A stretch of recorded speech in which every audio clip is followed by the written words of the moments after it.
Hey guys, welcome to this week's episode, and I'm so excited. We have Dr. Justin Marchegiani. That's how I like to say his last name. But he is the host of Justin Health podcast, which I'm a huge fan of, and he runs the Justin Health Wellness Clinic and consults patients all over the world via Skype. He does everything. I just talked to him. So you tell us, you said you kind of live in Austin, you kind of live in Kansas City, but it doesn't matter because you do everything virtually. Yeah, see everyone virtually. I interview lots of guests as well, deal with patients via video and phone as well. We create functional medicine programs. We do lab testing all over the world. So it's pretty nice. We're not really hampered by having to have a brick and mortar model.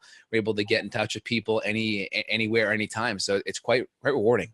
So I know that you had interned with Dr. Kalish, who was previously on our show, and I'm a huge fan of his as well.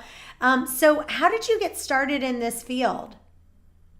Yeah, so off the back, it's just kind of like an inquiring mind, right? Trying to get to the root underlying cause of why someone has their health ailments and issues to begin with. So I worked in a surgical field to begin with, and I was the person that would hold the diabetic limbs as they'd be amputated. So I kind of saw that first, in depth.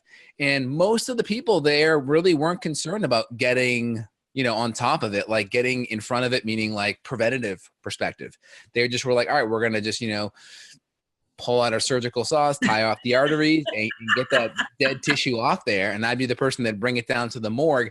And I was the person that was really trying to like get in front of it and was like asking questions. Hey, how can we get in front of this?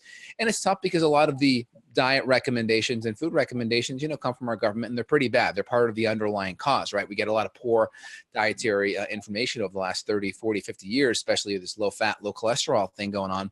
So I just kept on reaching and inquiring and studying.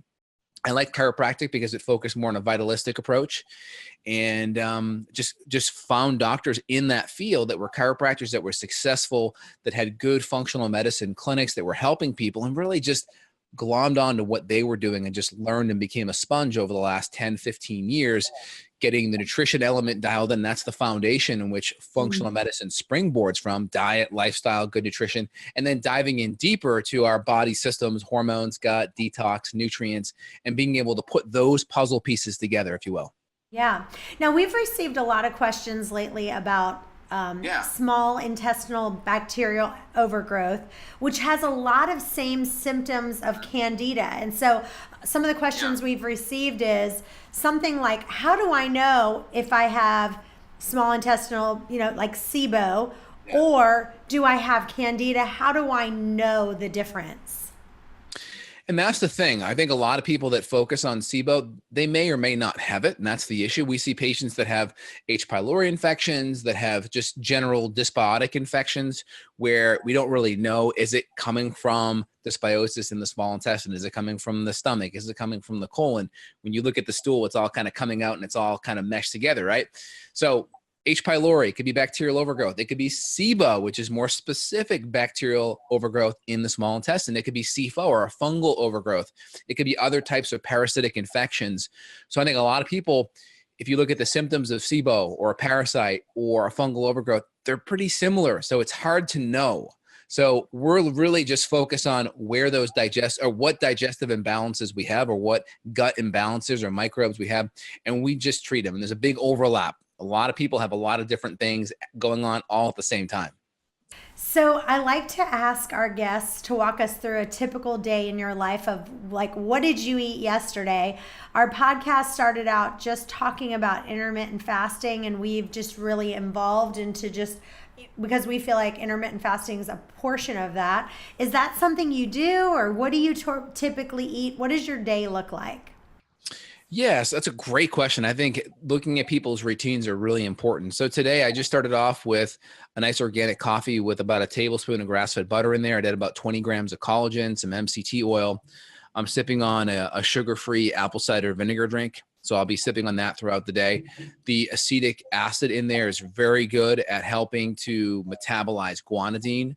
There's some benefits of the acetic acid actually helping to improve fatty acid oxidation and metabolism. Show us that drink again. If you're listening if you're listening to our podcast, a lot of times it's great to watch our podcast. Yeah, exactly. So this is the Bragg's apple cider vinegar one. This is a sugar-free one. They just have a little bit of stevia in there. They have a couple that have sugar though, so you got to look at the back.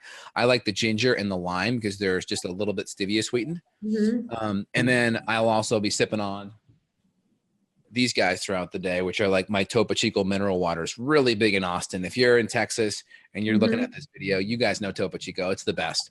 And so that'll be my throughout the day. And then in my fridge, I have a nice little crock pot meal already ready to go with some organic pasture fed chicken already cooked up with some carrots and some celery. And then obviously lots of broth that I'll be sipping on throughout the day. And then tonight, my wife had made an awesome meal. I don't even know what it is. I think she mentioned to me last night. It's another chicken-based kind of meal. I tend to be lower carb-ish throughout the week, especially if I'm not exercising a ton. Typically, I have like an office treadmill and I have an office bike that slides under my desk. So I can bike when I'm working. I can be on my treadmill when I'm working. And then I have push-up bars and kettlebells in the corner. So in between patients, I'll tend to do a push-up, a set of push-ups to failure, a set of kettlebells to failure, and then I'll walk or bike throughout the day. So that's kind of how I do it. That's kind of my general routine. So I don't intermittent fast every day, but I will once or twice a week, or I'll just do like kind of more of a protein kind of modified fast where I'll just do higher fats, good fat soluble vitamins, lower protein, and then I'll just sip on good mineral water throughout the day and have a really good protein and fat base lunch and dinner. Does that make sense? Yeah. All right, let's jump right into the questions. This is from Kate. This is from Kate in Kansas City. Oh, great. I've been eating 90% clean and sticking with a 6-hour eating window consistently. I haven't been drinking alcohol very much, but I have several Christmas parties in the next couple weeks, and I want to cut loose and not ruin the good results I'm seeing. When I have a couple glasses of wine here or there, I can't believe how puffy it makes me feel almost immediately. What are some better drinks I should order, and what is your opinion on drinking in general when I'm working towards a healthy lifestyle?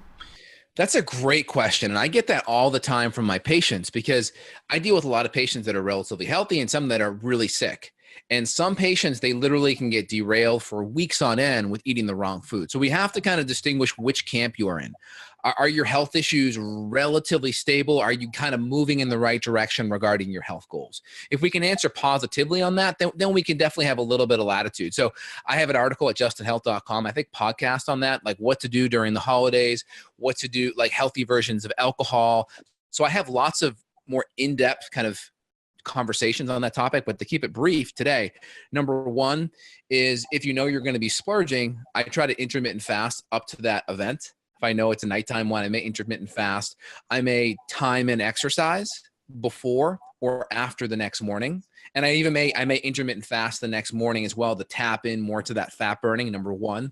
Number two, I may use extra activated charcoal during those types of alcohol beverages or meals. I may also use more enzymes and hydrochloric acid to better break down those foods, because if we have a hard time breaking it down, it can just sit in your tummy and kind of be like a brick, right? So if we better break it down, that's helpful. And then number three, try to choose healthier versions. So if we're going to do like hard alcohol, try to choose like a Tito's vodka that's 8X filtered for gluten, really good clean vodka, or a really good clean whiskey. Those tend to be on the cleaner side. If we're choosing a wine, try to make sure it's drier wine. I went out to a restaurant in downtown Kansas City called Eddie V's, and we ordered a nice bottle of Prosecco from Shandon. Great winery. Very dry. I feel really good after that type of a wine beverage. Very dry, low alcohol, clean on the pesticide side. So just try to choose drier, lower sugar alcohol versions, and ideally organics, and be better so you don't have the pesticide residue. And that's going to be super helpful for just how you feel afterwards.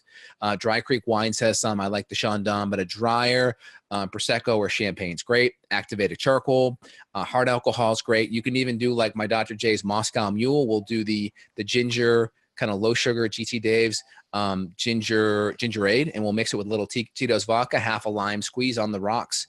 And that's phenomenal for a Moscow Mule. You could do the Cape Codder version with the cranberry kombucha. So those are kind of my go-tos that I do. And I just use activated charcoal, extra enzymes. I time up the workout before and after, and an intermittent fasting sesh either before or after as well. Awesome. All right. This is Amy in Texas. You've touched on red light therapy in previous podcasts, and I feel like it's popping up everywhere. My local tanning salon has red light therapy chamber. Another friend of mine ordered a single bulb that she hangs above her face. Do you think there's really something to this, or is this just another one of those fads? I need something for autoimmune issues and psoriasis. Will this help? And what, if not, what is best? What is the best thing you've seen for eczema, dermatitis, and psoriasis? It's a great question. So there's one thing out there called the Juve light that I've heard good things about. My colleague and podcast guest host Evan Brand bought one of the near infrared or far infrared sauna lights, and he'll have a small little box on his desk, and he'll turn that off and on. I actually just purchased from my house a sunlight and sauna that has the far infrared and near infrared. And so I kind of do that in the sauna. I'll go down there and I'll get 20 or 30 minutes in. But you can just buy a sauna light. I know Evan had great success with the sauna space. He bought one of their lights and just put it on his desk and flips it on and off from time to time. I've heard it's better than the Juve light. But I think there's definitely some health benefits to getting exposed to some of that infrared light. I'm not super up on that. I just know the application seems to be beneficial for some people. And if you have an issue like that, that'd be the first step I would do. Just get a small sauna light, put it on your desk, and give yourself 20 or 30 minutes a day. I think would be helpful. All right, perfect. All right, this is from Anonymous. I've been using HCl Pepsin every time after I eat. I love it, but the only thing is sometimes when I take it, I feel like my thyroid is on overdrive. Is there any medical truth to this, or am I dreaming it up? Well, it's hard to say. I mean, what does that mean on overdrive? Do you feel more jittery, more anxious? Now, it's possible that, she's working the HCl tolerance up, and there could be some warmness or irritation. And we know that the nerves for the stomach are pretty similar to the thyroid. I think if you look at the upper stomach nerves, I think they overlap with the thyroid nerves, meaning what nerve roots they're on. I think the thyroid's on like C8 through T4-ish. And if you look at where the nerves for the stomach go, I think they may have an overlap there. So it's possible that some of the irritation from the HCl in the stomach could be refluxing to the thyroid. It's very possible. But again, I would work on an HCl tolerance where you start very low, a couple 100 milligrams, make sure it's taken with food, and then work it up gradually and make sure you're making all the right diet and lifestyle changes. And if your gut lining is really sore or really irritated, or you're having those symptoms, I would just go heavier on enzymes to start off. I would do no HCl off the bat, and then maybe start with a little bit of apple cider vinegar or some bitters, and then gradually work your way up. But pull it out. If it gets better, then there's a correlation. Put it back in, pull it out. And if you can see it once or twice by turning it on, turning it off, then there's something going on there. You just got to work on the dosing. All right. This is Rachel in Nevada. I was having some terrible pain in my knee when I worked out, so I went to the doctor and he told me I'm developing arthritis in my right knee and I'm in my low 30s. I always thought arthritis affected older people with an unhealthy lifestyle and was really disappointed to hear this. I don't want to stop working out altogether. What should I do to remain active but also prevent this from worsening? And what is the difference between rheumatoid arthritis and regular arthritis? Great question. So I need a lot more background information. I'm going to make some assumptions or give some different scenarios, so it kind of helps with everyone listening. So number one, rheumatoid arthritis is going to primarily attack bilaterally. You're going to see it hit bilaterally. It's an autoimmune condition that's going to involve attacking the joints. So you typically see it on both sides. Osteoarthritis, a lot of times you're going to see it unilaterally, meaning on one side over the other, but you could see it bilaterally, meaning both sides. Osteo is going to be more of a wear and tear kind of thing, kind of like you take sandpaper, on some wood. Eventually, over time, it kind of wears. Think about it like that. The difference is our bones and our cartilage and our connective tissue, they're not static. They're not like a piece of wood. Once you shave it off, it's done. It grows back. So the question is, how are you doing with the building blocks to help provide the growing back material? Half of your bones are about protein based. So how are you doing with collagen? How are you doing with healthy fats? How are you doing with healthy proteins? So we really want to up the healthy proteins, really have good quality connective tissue, cartilage, collagen, chondroitin sulfate, those type of compounds to really help provide extra building blocks. Vitamin C, number one. Number two, is there pain or inflammation? If there is, we want to support and get the natural anti-inflammatories on board. Of course, that's diet. Of course, that may be supplementation from liposomal or curcumins, systemic-based enzymes taken away from food, topical CBD oil rubbed in the area can be super anti-inflammatory. That's number 2. Number 3, what's the actual root cause of the inflammation? Are you over-exercising? If you're doing a lot of marathon running, you got to calm or cut that back. You also may want to get looked at by a really good applied kinesiology chiropractor that can look and make sure the muscles above and below are working appropriately. A lot of people, they don't have their glutes or their hips turned on, so their knees end up taking a lot more of the brunt because we don't have the surrounding muscles sucking up or taking up the force distribution. Our natural shock absorbers are turned off. So you got to look at it threefold: food, supplementation, the actual exercise, make sure that's dialed in. And if you're over exercising or doing too much marathon training, that may have to get cut back. And I would be utilizing more exercise that doesn't have as much compressive forces, like a bike or elliptical or a rower. That way you can at least give your body the chance to heal in the meantime. Does that make sense?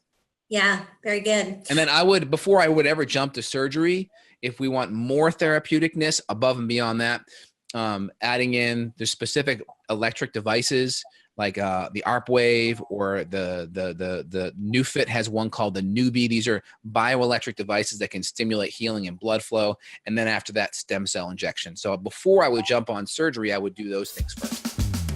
Hey guys, we absolutely love getting your questions into the podcast, but we're also interested in your journey. So if you've started intermittent fasting and have some success, or even struggling a little bit, we want to hear about it. Email me your intermittent fasting stories to chantel@chantelrayway.com. Now back to the show. Okay, this is from Anonymous. On one of your podcasts back, your guest mentioned that I should try to be pooping one time every time that I eat. I'm typically eat 2 times during the day, but I'm lucky to poop 1 time per day at the absolute most. What are some things I could be doing to get more regular bowel movements, and should I be really concerned with going 2 times per day? Great question. I even have a prop over my right shoulder, actually my left shoulder on here, because it's mirror imaged. I'll pull it over.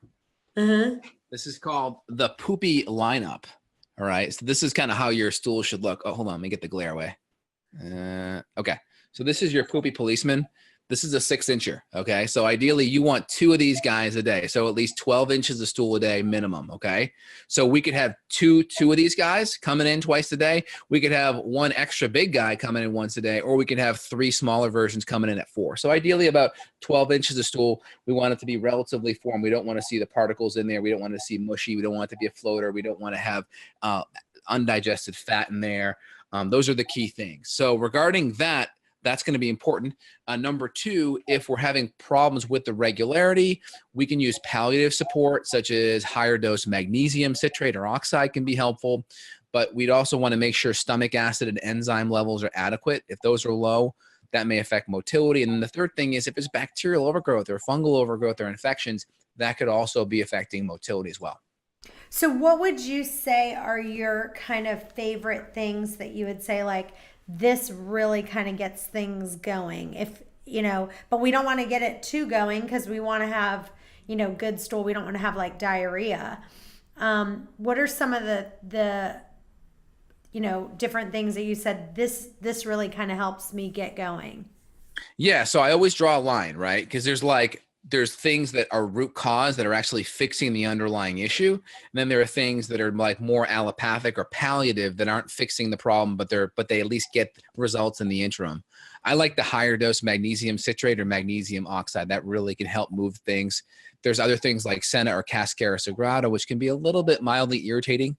So the higher dose magnesium oxide and citrate can be super helpful. You could even play around with the higher dose vitamin C, but those really help move the stool, in my opinion. Sometimes probiotics or fermented foods can also help too. All right. This is Tina in South Carolina. I used to get migraines as a teenager, a couple times a year, really bad ones that make me vomit.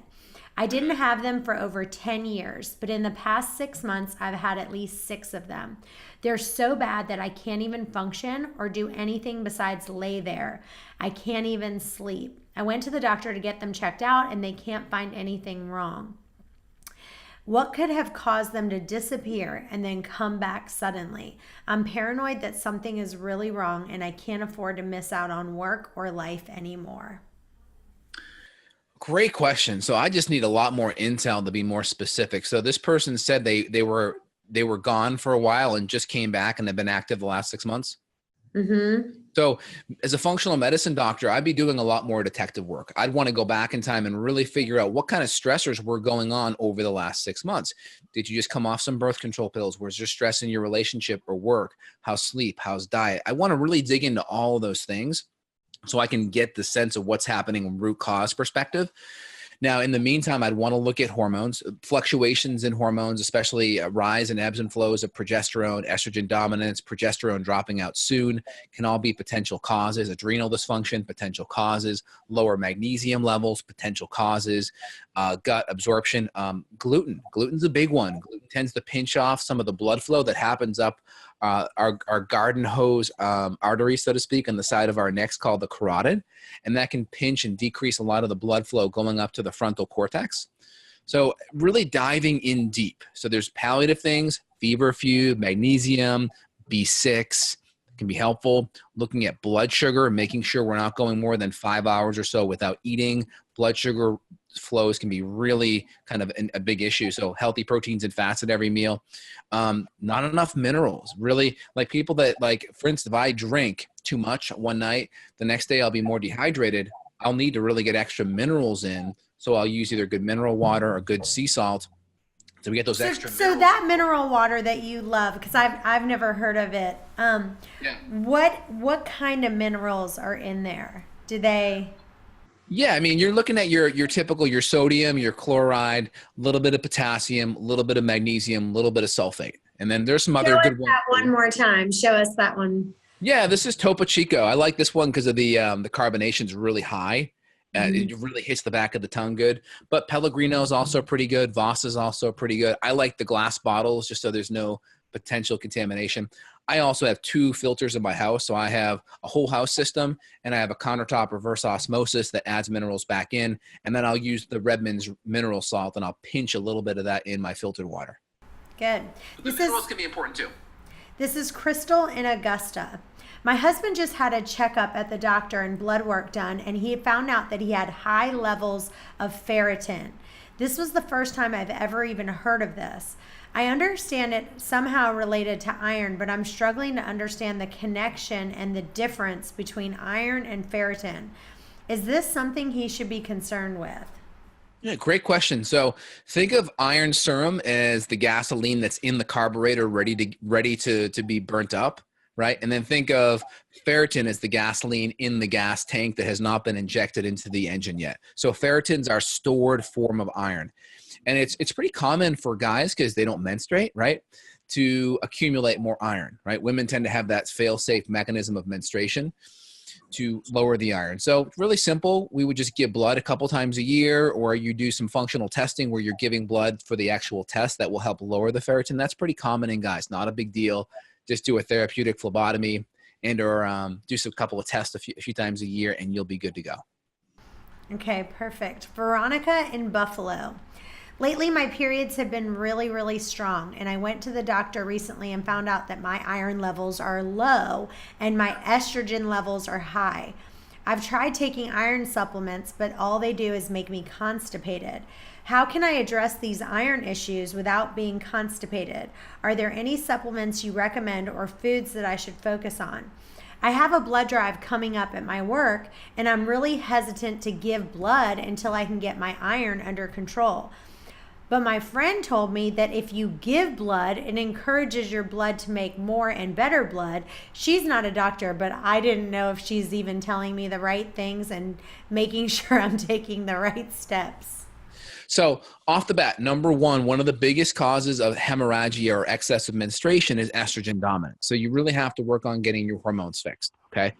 And that includes looking at the adrenals. That includes looking at all the dietary, blood sugar, and nutritional and lifestyle stressors that go into that, okay? Sleep, diet, nutrition, digestion, adrenals. So all of those really have to be looked at and addressed. Number two, there's typically going to be like a luteal phase defect, meaning a shorter last half of the cycle. Progesterone tends to fall out early and it's not dramatic. So like if here's like ovulation to the last day of your cycle, day 27, 28, you bleed right after, right? So progesterone goes up and then it naturally comes down like this beautiful arch here, right? Now what happens in women that have excessive bleeding or hemorrhagia, they go up and they just pitter out soon, or they pitter out and go like this. And that without having that active rise and fall, we tend to go into this place called estrogen dominance, where the relative ratio of estrogen goes higher than progesterone. That can create that issue. Excess of bleeding is really important because that's going to then lower your iron. Without enough iron, you can't attach oxygen to your hemoglobin. So your ability to engage in aerobic metabolism gets decreased. Your mitochondria essentially get mugged, so it's harder to generate energy.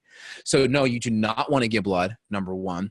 Number two, there are other better forms of iron. Like in my supplement line, we use one called Iron Supreme. That's a ferrous bisglycinate. Some use a gluconate. These are better chelated versions of iron that aren't your typical ferrous sulfate that cause constipation and black stools. We can always go to things like a Flora-Vital. It's a plant-based iron, or even just liver-based iron as well. And we have to fix the underlying issue of why that estrogen dominance is there to begin with. So, you know, what's funny is that before I talked to you, I didn't know that you were from Austin or anything in Kansas City. And we had quite a few questions all of a sudden, like from Austin and Kansas City. I'm like, great. I wonder if that's a coincidence or I don't know. It's weird. Okay, this next one's from Judy in Austin, Texas. Cool. I listened, actually our number, California, you know how you can see on your podcast of where people are listening? Yeah. California, hands down, is the number one state that we have the most listeners. But they don't have the most questions. What's weird is they have the most listeners, but the questions come from, all over. Oh, cool. All right, Judy in Austin, Texas. I listened to one of your podcasts, and she was talking about how you need to check your reverse T3 and how that's the most important thing to check. But when I went to my doctor, they didn't even know about reverse T3. Can you explain that one more time and explain why checking reverse T3 if you have thyroid issues is so important? It's a great question again. I love it. Their listeners are so intelligent. So off the bat, let's just kind of do a thyroid physiology 101. If I don't do that, we won't have the context. Okay. Yes. So we have our brain. This is our TSH. This is a brain hormone that talks to our thyroid to make T4, which is a relative inactive thyroid hormone. So most people, they get their TSH run by their conventional doctor, endocrinologist, and they kind of make this giant leap or assumption that this is kind of this wonderful catch-all marker that really is looking at and assessing their thyroid function. And it's not. It's the volume. It's the volume that's created by the brain. It's the voice that goes from the brain to the thyroid. And we're just looking at how high the volume is. And it's kind of a reverse marker, meaning high TSH really typically means lower thyroid hormone. So kind of think of it as if you're trying to talk to your kids and they're ignoring you or they got their headset on, you raise the volume to get their attention. So think of your thyroid, your brain, raising the volume to talk to your thyroid. Okay, so we have that done. Now we have T4, which is made from our TSH. T4 is relatively inactive, about 300 to 400% more inactive than our active thyroid hormone down here called T3. So we have T4, it gets converted at the thyroid peripheral level, it gets outside of the liver, at the gut, it gets by healthy stress hormones. So we have lots of different ways it gets converted on site and outside of site. And part of the way the body decreases or down regulates your metabolism, it takes this T4, instead of going to T3, it takes it during this detour route down here called reverse T3 that's relatively inactive, but it clogs, it hits the receptor sites where T3 would go. So if we have, for instance, if here's our receptor site and here is T3, imagine something getting in the way of this receptor site. So now when it goes in, it can't do it. So think of my Topo Chico bottle as reverse T3. It's congesting or blocking the receptor site where that hormone would typically bind. So we have this increase in reverse T3, and that can be caused by adrenal stress. It can be caused by lower selenium levels, glutathione levels. It can also be caused by liver congestion or liver not working properly. So we got to get to the root underlying cause of why that reverse T3 is elevated. Good. Okay, perfect. Did that analogy make sense? Yeah, it did. Okay, It good. was good. All right, Dawn in Virginia. I've always struggled with getting my water in each day, and I heard that I should be drinking half my body weight in ounces of water. Usually I start off my day really slow and find myself chugging towards the end of the day to get it all in. The other day, my trainer told me that chugging water isn't good because my body doesn't absorb the water as well that way. He said I should sip on it and even move it around in my mouth. This is the first time I've heard anything like this. He's basically saying that I should chew my water. Is there any truth behind this, or is it pointless to be drinking water if I'm chugging it down? Well, I really think it depends on the context of it. So when I wake up in the morning, I do like 2 big glasses of water with some added minerals to it every day. So I start my day with like 20 or 30 ounces just right out of the get-go. That kind of gets me a third of the way there, so to speak. So I think of, the Dr. Batman Gilage, Your Body's Many Cries for Waters. That's the general recommendation, about half your body weight in ounces. We also want to make sure the water's clean. It has extra minerals in it. A lot of people that can't get quenched, a lot of times it's because they don't have enough minerals in the water they're drinking. It's too filtered or too devoid or processed, and they're not getting the minerals. So 1, they don't get quenched. Number 2, chugging excessively cold water can definitely create some problems, because your body has to then raise the temperature up to about 98, 99 degrees to release it down the intestinal tract. So you can really have a really full stomach because the body has to heat the water up, and then it takes more time. So if the water is relatively more closer to room temperature, that can be helpful. I do think if you're drinking your water like this, letting it imprint in your saliva, there's some anecdotal data showing that you're going to absorb it better, and it's going to harmonize with your body better, just because your DNA is kind of mixed in with it kind of more. But in general, the more healthier you are, you don't have to worry about it. The more you have digestive issues and stress issues, I would be focusing on that, right? There's kind of that old expression like, chew your water and drink your food, where chew your food up to a consistency where it's more liquid, and then chew your water where you're just letting it imprint. But if you're working out, I'm not so worried about that as much, if you're getting that water in faster. But throughout the day, I think having a little bit more, a decrease in the speed a little bit and how you hydrate may be better. Awesome. So I love your website, and it's funny because it's like, so your first name is Justin, so I guess your website is like it's kind of like Justin Health, or it's like Justin Health, right? Like just in time, just in health. Yeah, exactly. Yeah. Yes. So you've got some different tests on there, and so if someone said, you've got some amazing tests, and I love the fact that people come in and they want to ask all these questions, but the real truth is that until someone does this testing, you really can't really answer their questions as well. So if someone was going to say, okay, listen, I want to pick 2 tests to do, what would you say? Like, should they do the stool test? Should they do the H. pylori test, the SIBO test? What would you say, like, this is the first thing I would suggest you do? Yeah. So if you're working with a practitioner, first thing is I would see your practitioner or connect with me or someone else and get specific recommendations before you try to guess. Okay, that's number 1. Number 2, if there's any type of digestive issues, I think it's always good to get a really good comprehensive gut analysis to assess infections and inflammation in the gut. Outside of that, on your site, is that your 401H stool test? Yeah, so there's a couple different tests that I use. I like the GI map. There's a new one. The GI map's a relatively newer one that uses DNA technology. I've used the 401H for over a decade. That's a good kind of more stool antigen test. There's one by DRG. That's a decent one as well. So there's a couple tests that I use. The GI map is a really good one. It's my go-to now. But again, that's a good one to start off with. But I really, people are listening, really connect with their functional medicine practitioner first so they can get more specifics. Because if they only have a budget for 1 or 2 tests, we really want to be super focused on the recommendations so we're not kind of guessing. But that's a good general test to get. Awesome. Well, I love the fact that people can use you from anywhere in the world because we have listeners from all over. So tell everyone one more time the best way to get in touch with you. Yeah, head over to justinhealth.com. JUSTINHEALTH.com.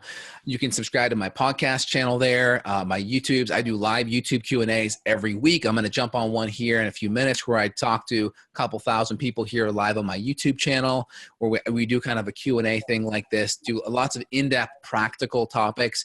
And I'm also a clinician. I'm in the trenches dealing with 50 or 60 different patients a week. So what I'm talking about isn't theoretical, it's actually practical, and I apply it daily. So if you want to dig in or connect with me, feel free and reach there. You can also schedule a virtual consult with me there as well. Awesome. Well, thanks so much for we just are so grateful to have you on the show. And if you have a question that you want answered, go to questions@chantelrayway.com. We'll see you next time. Bye.